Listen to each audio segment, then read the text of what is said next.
Hello everyone. In this lecture you will learn about the relation between torque and angular momentum. यानी tau और L में हम यहाँ एक relation establish करेंगे. Also we will show कि under which condition the angular momentum vector L of a system remains constant. यानी L कब कंजर्व रहता है, कांस्टेंट रहता है, उसकी हम एक कंडीशन यहाँ पर डिराइव करेंगे. तो टॉर्क जैसा कि हम जानते हैं, टॉर्क क्या होता है? It is the vector product of R vector and F vector. यानी पोजीशन वेक्टर और फोर्स वेक्टर जो होते हैं उनके क्रॉस प्रोडक्ट को हम टॉर्क से रिप्रेजेंट करते हैं. और एंगुलर मोमेंटम वेक्टर क्या होगा? It is the cross product of the position vector and the linear momentum. यानी आर क्रॉस पी को हम एल से लिखते हैं. तो फॉर्मूला क्या है? देखो अपने पास में वी नो. सबसे पहले हम यहाँ फॉर्मूला से ही स्टार्ट करेंगे कि tau vector is what? It is r cross F.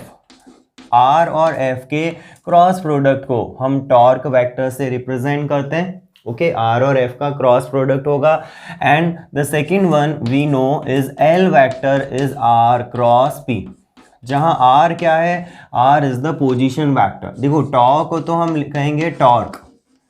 Torque vector है ये, जो रोटेशनल एनालॉग है फोर्स का, जो रोटेशन प्रोड्यूस करता है किसी बॉडी में. सिमिलरली एंगुलर मोमेंटम एल है. यहाँ पर जो सिंबल्स हम यूज ले रहे हैं उसको एक बार यहाँ पर मेंशन कर देते हैं. तो angular momentum is the L vector. R is what? It is the position vector. It is the position vector. Generally हम वेक्टर आर को फिजिक्स में पोजीशन वेक्टर से डील करते हैं. Similarly the P vector is what? It is the momentum. Linear momentum हम इसको कह सकते हैं, लेकिन बाय डिफॉल्ट अगर हम मोमेंटम लिखते हैं तो उसको हम लीनियर मोमेंटम ही बोलते हैं, है ना. मोमेंटम का मतलब बाय डिफॉल्ट लीनियर मोमेंटम से होता है. एंगुलर के लिए एंगुलर वर्ड लगाया जाता है. And F is what? It is the force. Okay, F is the force. इसको हम क्या लिखेंगे? This is the force. So these are the 5 vector 1 2 3 4 5 जिनको हमें यहाँ पर यूज लेके रिलेशन को डिराइव करना है टॉ और एल में. अब एक्चुअल में जो रिलेशन होता है ना, वो हमें याद होना चाहिए ताकि हमें इसका प्रोसीजर पता चल जाए. तो ये रिलेशन ये है कि tau is what? It is d L by d t. यानी rate of change of angular momentum is called the torque. Angular momentum का जो रेट ऑफ चेंज है यानी टाइम के रिस्पेक्ट में डिफरेंशिएशन, ये हमें प्रोवाइड करता है टॉर्क को. तो टॉर्क का जो फॉर्मूला है यानी एक डिराइव करना हो तो एल वेक्टर को हमें क्या करना पड़ेगा? डिफरेंशिएट करना पड़ेगा. किसके रेस्पेक्ट में? टाइम के रेस्पेक्ट में. तो हम कुछ नहीं करेंगे, इसमें एल को डिफरेंशिएट करते हैं विद रिस्पेक्ट टू टाइम. तो डिफरेंशिएटिंग इक्वेशन, इसको मैं इक्वेशन नंबर दे देता हूं. Let it is equation number 1 and it is equation number 2. So differentiating equation 2 with respect to time. Clear? अगर टाइम के रेस्पेक्ट में इसको डिफरेंशिएट करें, WRT means with respect to, है ना, शॉर्ट फॉर्म हम यूज ले सकते हैं. So with respect to time we get dl bye dt is what? It is d by dt of r cross p. p is the linear momentum, जो mv से भी हम जिसको लिख सकते हैं, है ना. p क्या होता है? अगर मैग्नीट्यूड में इसका लिखता हूं तो इट इज mv. f को अगर मैं मैग्नीट्यूड लिखूं तो it is ma. Okay, mass into acceleration. So r cross p. अब देखो, जब भी हमें दो वेरिएबल्स हों, दोनों ही वेरिएबल्स हैं, r भी वेरिएबल है और p भी वेरिएबल, यानी कि इनकी वैल्यू चेंज होती है टाइम के रेस्पेक्ट में.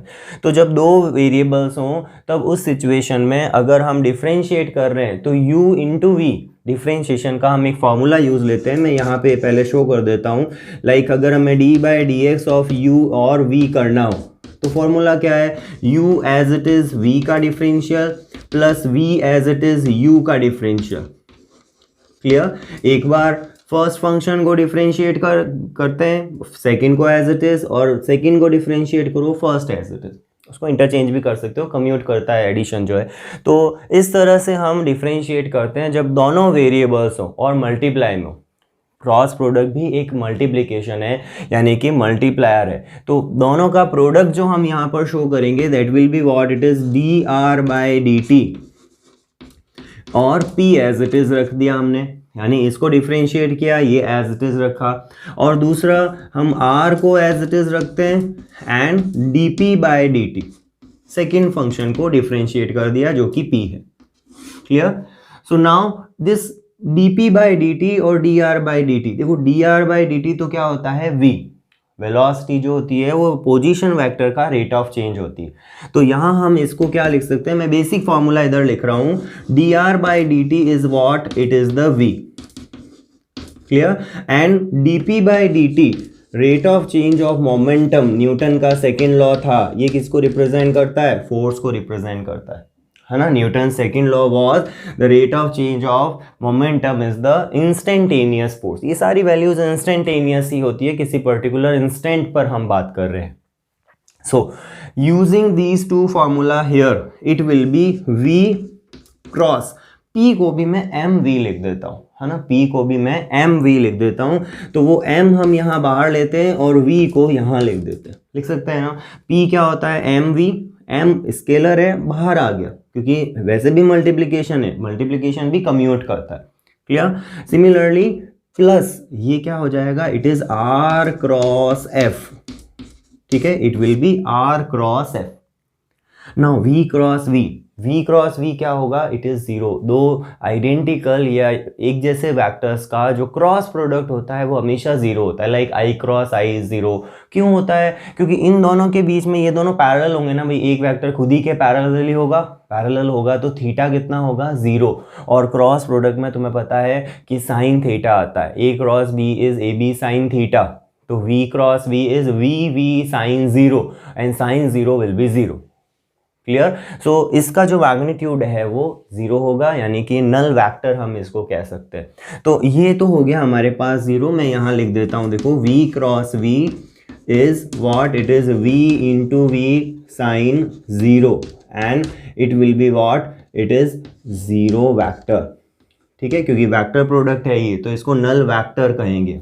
क्लियर? या जीरो वेक्टर हम इसको कह सकते हैं। तो ये नल वेक्टर बन गया। तो इसमें आप देखो ये नल वेक्टर, और यहाँ अगर इक्वेशन 1 को यूज लें तो ये क्या रिप्रेजेंट कर रहा है, टॉर्क को रिप्रेजेंट कर रहा है। क्लियर?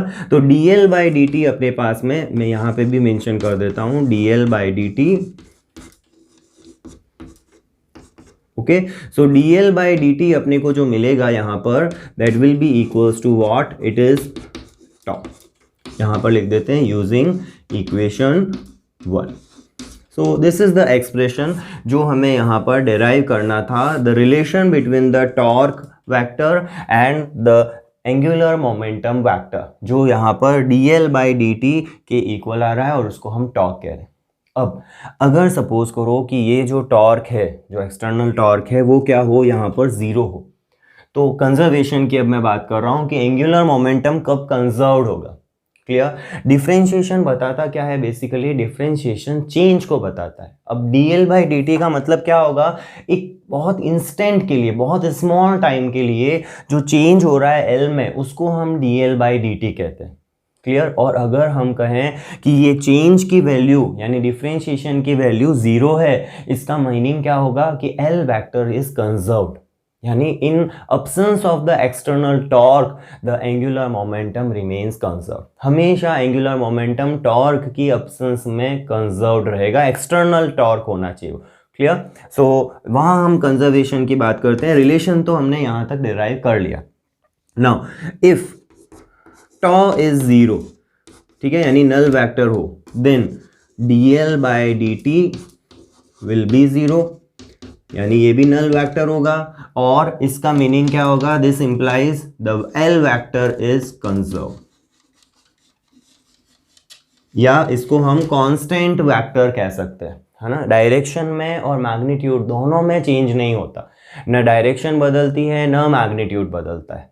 क्लियर? तो this l vector is conserved in absence of the external torque. Clear? So remember this thing, क्योंकि डिफरेंशिएशन चेंज को बताता है, और चेंज अगर जीरो है इसका मतलब वो चीज कांस्टेंट है। Simple. So in absence of, इसको मैं लैंग्वेज में लिख देता हूं, in absence of external torque the angular momentum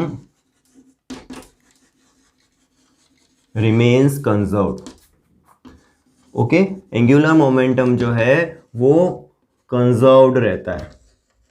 this is the formula for conservation of the angular momentum, या this is the condition for conservation of angular momentum. तो इस तरह से हम डायरेक्ट जो एल और टॉ के रिलेशन थे उनमें हमने ये रिलेशन हमें यहाँ पर याद होना चाहिए, तो हमें याद आ जाएगा कि डेरिवेशन करना कैसे। तो D L by d T यहाँ पर अगर करेंगे तो आर क्रॉस पी को हम 1 बाय 1 डिफ्रेंशिएट करेंगे और फिर उसको थोड़ा सा सॉल्व करना, बेसिक फार्मूला जो हमने यहाँ पर यूज़ लिए उनको यूज़ लेके क्रॉस प्रोडक्ट आइडेंटिकल वेक्टर्स के ज़ीरो होते हैं तो वो ज़ीरो हो जाएगा और ये आर क्रॉस एफ इक्वेशन 1 से टॉर्क के इक्वल आ जाएगा। और उसी टॉर्क को ज़ीरो कर दें तो D L by d T zero और एल कंजर्व्ड हो जाएगा। So this is all about the relation and the conservation of the angular momentum. So note down this one.